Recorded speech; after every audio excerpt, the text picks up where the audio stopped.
Suatu hari, saat kota Madinah sedang dalam suasana aman dan tenang, terlihat dari tepat ketinggian di pinggir kota, debu tebal yang mengepul ke udara. Debu itu semakin meninggi, bergumpal-gumpal hingga hampir menutupi angkasa. Angin yang bertiup menyebabkan gumpalan debu dari butiran pasir Sahara yang lembut dan terbang menghampiri pintu-pintu rumah di Madinah dan berhembus dengan kuatnya di jalan-jalan. Orang-orang menyangka ada badai yang menyapu dan menerbangkan pasir, tetapi kemudian dari balik tirai debu itu mereka mendengar terbesit kabar tentang kedatangan kafilah besar yang panjang.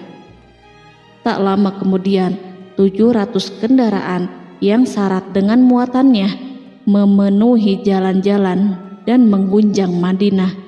Orang-orang saling memanggil dan mengajak sesamanya untuk menyaksikan keramaian ini, serta turut bergembira atas kedatangan harta dan rezeki yang dibawa kafilah itu. Ummul Mukminin Aisyah ketika itu mendengar suara hiruk-pikuk kafilah yang bergerak maju, bertanya, apakah yang terjadi di kota Madinah? Ada yang menjawab, kafilah Abdurrahman bin Auf baru datang dari Syam membawa barang-barang dagangannya. Jadi kafilah itu yang telah menyebabkan semua guncangan ini?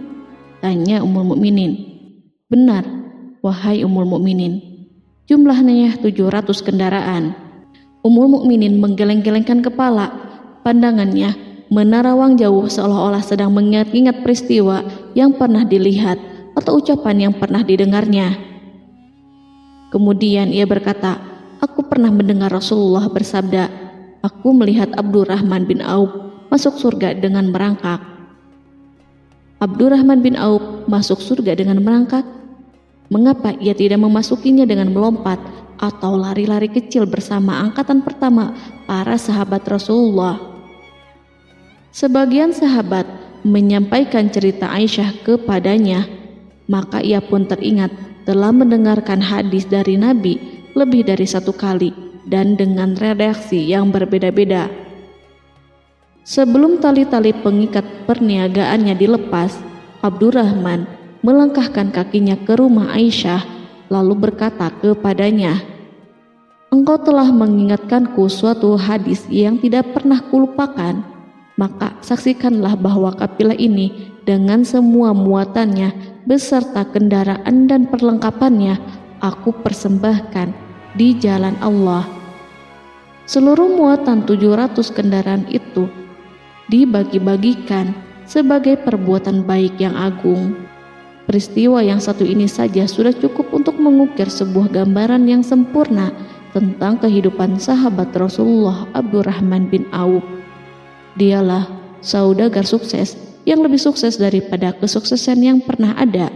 Dia merupakan orang kaya dengan kekayaan yang melimpah ruah. Dia adalah seorang mukmin yang bijaksana yang tidak ingin bagian dari keuntungan agamanya hilang begitu saja dan tidak sudi kekayaannya membuat dirinya tertinggal dari kafilah iman dan pahala surga. Untuk itu, ia mendermakan harta kekayaannya dengan kemurahan hati dan kesadaran nurani. Sebelum saya melanjutkan kisahnya, dimohon kepada pemirsa untuk menonton video ini sampai selesai, serta mohon dukung channel ini supaya semakin berkembang dengan cara like serta berikan komen positifnya. Semoga dukungan pemirsa menjadi pahala dan dimudahkan segala urusan pemirsa di dunia dan akhirat. Bismillahirrohmanirrohim. Abdurrahman bin Auf adalah seorang dari 8 orang yang lebih awal masuk Islam. Abu Bakar datang kepadanya menyampaikan Islam, termasuk kepada Utsman bin Affan. Abdurrahman bin Auf telah memasuki Islam pada permulaan dakwah, yakni sebelum Rasulullah memasuki Darul Arqam dan menjadikannya sebagai tempat pertemuan dengan para sahabatnya yang beriman. Tidak ada persoalan yang tertutup bagi mereka dan tiada keraguan yang menjadi penghalang. Bahkan mereka segera bersama Abu Bakar As-Siddiq menemui Rasulullah untuk menyatakan baiat dan memikul bendera Islam. Sejak menganut Islam sampai berpulang ke rahmatullah dalam usia 75 tahun, ia selalu menjadi teladan yang cemerlang sebagai seorang mukmin yang besar. Hal ini menyebabkan Nabi memasukkannya dalam 10 orang yang telah diberi kabar gembira sebagai ahli surga.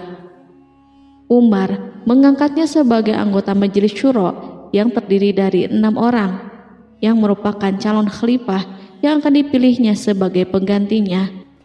Cepatnya Abdurrahman masuk Islam telah menyebabkan dirinya harus mengalami penganiayaan dan penindasan dari Quraisy.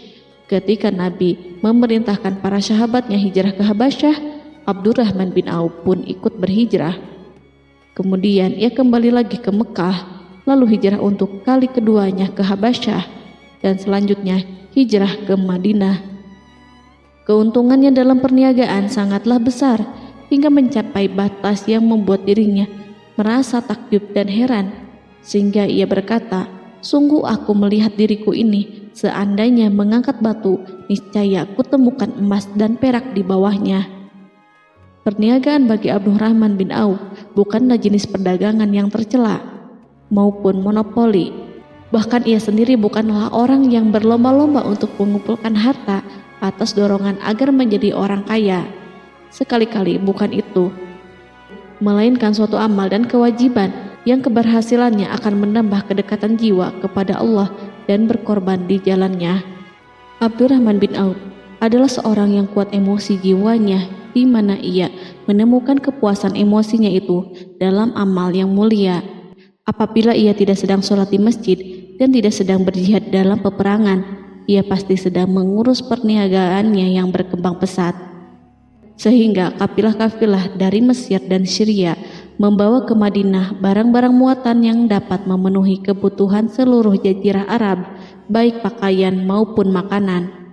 Yang menunjukkan kepada kita bahwa seorang yang kuat emosi jiwanya adalah ketika kaum muslimin hijrah ke Madinah. Rasulullah pada waktu itu menerapkan aturan untuk mempersaudarakan 2 orang sahabat, salah seorang dari muhajirin warga Mekah dan yang lainnya dari Ansor penduduk Madinah. Persaudaraan ini berjalan dengan sempurna hingga membuat hati terpesona. Orang-orang Ansor yang merupakan penduduk asli Madinah membagi seluruh kekayaan miliknya menjadi 2 dengan saudaranya dari kalangan muhajirin. Bahkan istri pun direlakannya. Ketika itu Rasulullah mempersaudarakan antara Abdurrahman bin Auf dengan Sa'ad bin Rabi. Sa'ad bin Rabi berkata kepada Abdurrahman, "Saudaraku, aku adalah penduduk Madinah yang paling banyak harta. Silahkan pilih separuh hartaku dan ambillah. Aku juga mempunyai 2 istri. Perhatikanlah yang lebih menarik hatimu, dan aku akan menceraikannya sehingga engkau dapat memperistri dirinya."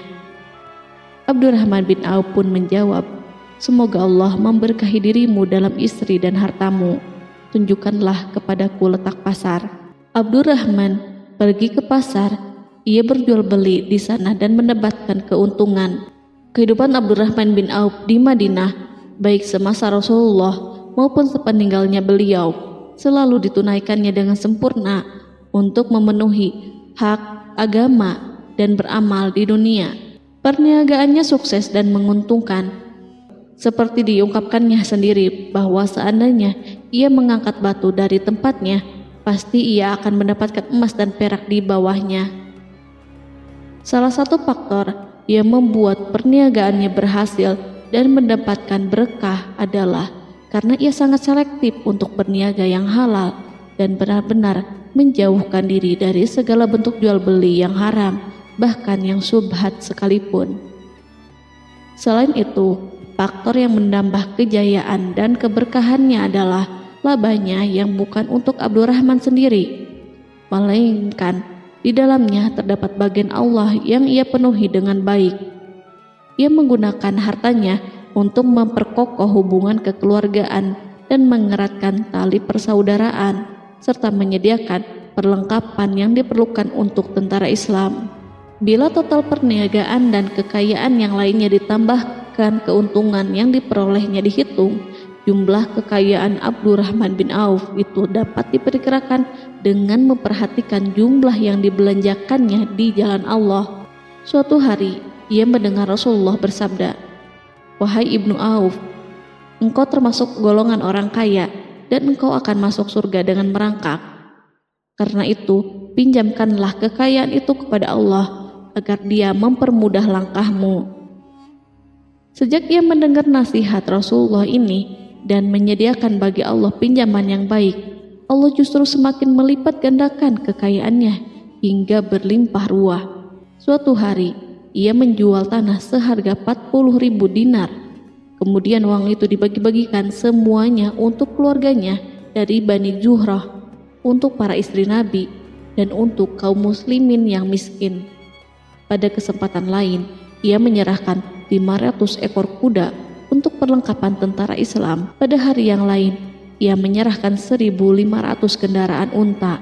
Menjelang wafat, ia mewasiatkan 50.000 dinar untuk diinfakkan di jalan Allah. Ia juga berwasiat bagi setiap orang yang ikut perang Badar dan masih hidup, masing-masing mendapatkan 400 dinar. Hingga Utsman bin Affan juga mengambil bagian dari wasiat itu, meskipun termasuk orang yang kaya. Ia berkata, harta Abdurrahman bin Auf halal lagi bersih, dan memakan harta itu membawa keselamatan dan keberkahan. Ibnu Auf adalah seorang yang mengendalikan hartanya, bukan dikendalikan oleh hartanya. Sebagai buktinya, ia tidak mau celaka dengan mengumpulkan dan tidak menyimpannya. Bahkan ia mengumpulkannya dengan tetap merendahkan hati dan dari jalan yang halal. Kemudian harta itu tidak dinikmati untuk kepentingannya sendiri, melainkan untuk dinikmati bersama keluarga, kerabat, rekan-rekan, dan masyarakat seluruhnya.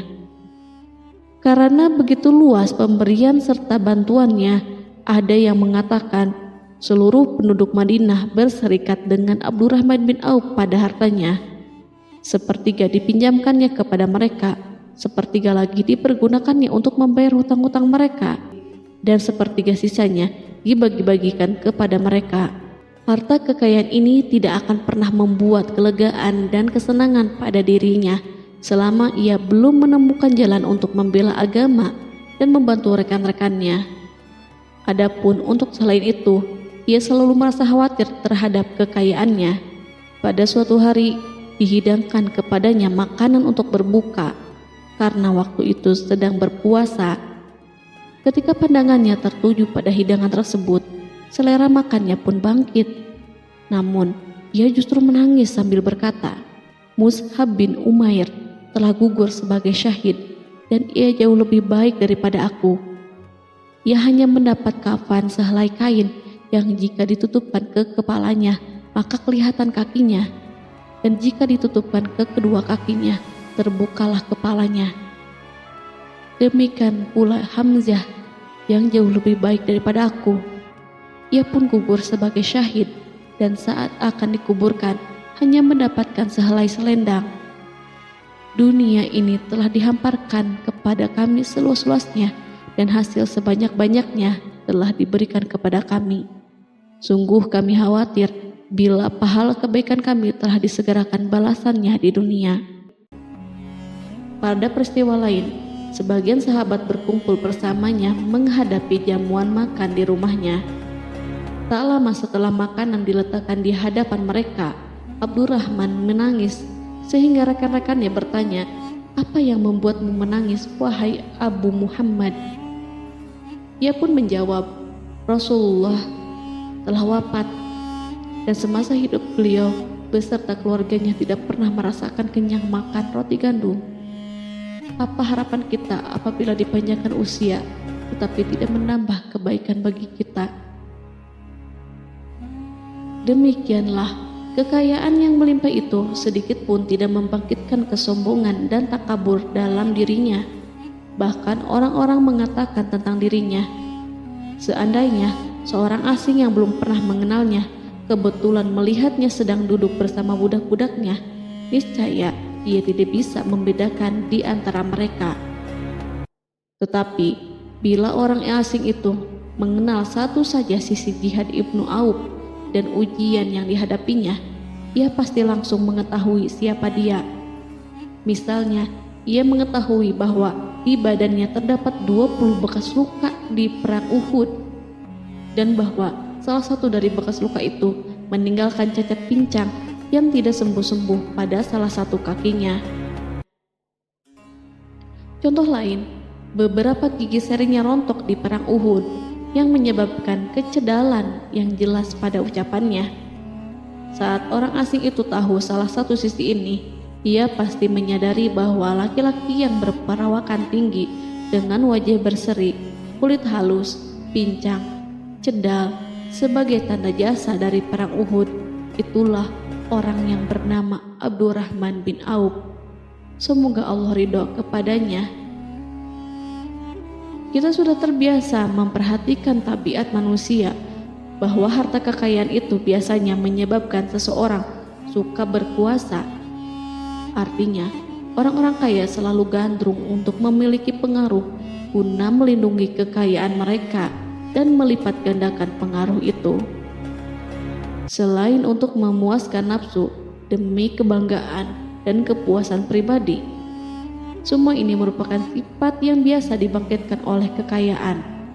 Tetapi bila kita melihat Abdurrahman bin Auf dengan segala kekayaannya yang melimpah, menemukan manusia ajaib yang sanggup menguasai watak dasar manusia dalam bidang ini dan melangkahinya ke puncak ketinggian yang istimewa.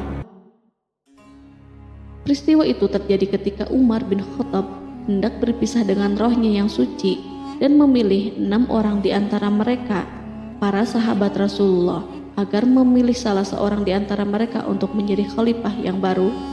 Pada waktu itu, semua jari menunjuk kepada Ibnu Auf. Bahkan sebagian sahabat telah menegaskan bahwa dialah yang berhak menjadi khalifah di antara 6 orang itu. Namun, ia menjawab, "Demi Allah, seandainya diambilkan pisau lalu ditaruh ke atas leherku, kemudian kalian menusukkannya sampai tembus, itu lebih baik aku sukai daripada menerima jabatan tersebut." Demikian, saat awal 6 orang terpilih itu mengadakan pertemuan untuk memilih salah seorang di antara mereka untuk menjadi khalifah yang akan menggantikan Al-Faruq, Umar bin Khattab, Abdurrahman telah menyatakan kepada mereka bahwa ia telah melepaskan haknya yang dilimpahkan Umar kepadanya sebagai salah seorang dari 6 calon yang akan dipilih menjadi khalifah.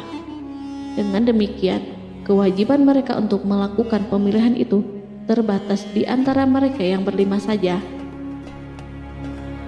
Sikat juhudnya terhadap jabatan dan pangkat ini dengan cepat telah menempatkan dirinya sebagai hakim di antara 5 orang tokoh terkemuka itu. Mereka menerima dengan senang hati agar Abdurrahman bin Auf menetapkan pilihan kepada khalifah itu terhadap salah seorang di antara mereka berlima. Ali mengatakan, "Aku pernah mendengar Rasulullah menyifatimu bahwa engkau adalah orang yang dipercaya oleh penduduk langit dan dipercaya pula oleh penduduk bumi." Ibnu Auf akhirnya memilih Utsman bin Affan untuk jabatan khalifah dan lainnya pun menyetujui pilihannya. Itulah hakikat seorang laki-laki yang kaya raya dalam Islam. Apakah Anda telah memperhatikan bagaimana Islam telah mengangkat dirinya jauh di atas kekayaan dengan segala godaan dan penyesatannya itu, dan bagaimana ia menempa kepribadiannya dengan sebaik-baiknya? Pada tahun 32 Hijriah, tubuhnya berpisah dengan roh. Ummul Mukminin Aisyah memberinya kemuliaan khusus yang tidak diberikan kepada orang lain dengan memberikan usulan kepadanya ketika ia masih terbaring di ranjang menuju kematian agar bersedia dikuburkan di pekarangan rumahnya berdekatan dengan Rasulullah, Abu Bakar, dan Umar.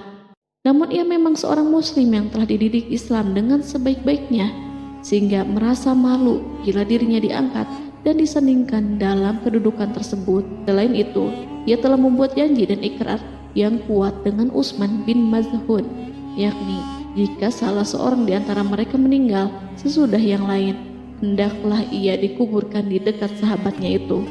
Saat rohnya bersiap-siap memulai perjalanan yang baru, air matanya meleleh, sedangkan lidahnya bergerak-gerak mengucapkan kata-kata, "Aku khawatir dipisahkan dari sahabat-sahabatku karena kekayaanku yang melimpah ruah." Namun, ketenangan dari Allah segera menyelimutinya. Lalu senyuman tipis menghiasi wajahnya disebabkan sukacita yang memberi cahaya dan kebahagiaan yang menenteramkan jiwa. Ia memasang telinganya untuk menangkap sesuatu, seolah-olah ada suara yang lembut merdu yang datang mendekat. Ia sedang mengenang kebenaran sabda Rasulullah yang pernah beliau ucapkan, Abdurrahman bin Auf di dalam surga. Ia barangkali juga sedang mendengarkan janji Allah dalam kitabnya. Orang yang menginfakkan hartanya di jalan Allah, kemudian tidak mengiringi apa yang diinfakkan itu dengan menyebut-nyebut dan menyakiti perasaan penerima, maka memperoleh pahala di sisi Rabb mereka. Tidak ada rasa takut pada mereka dan mereka tidak bersedih hati. Quran Surat Al-Baqarah ayat 262.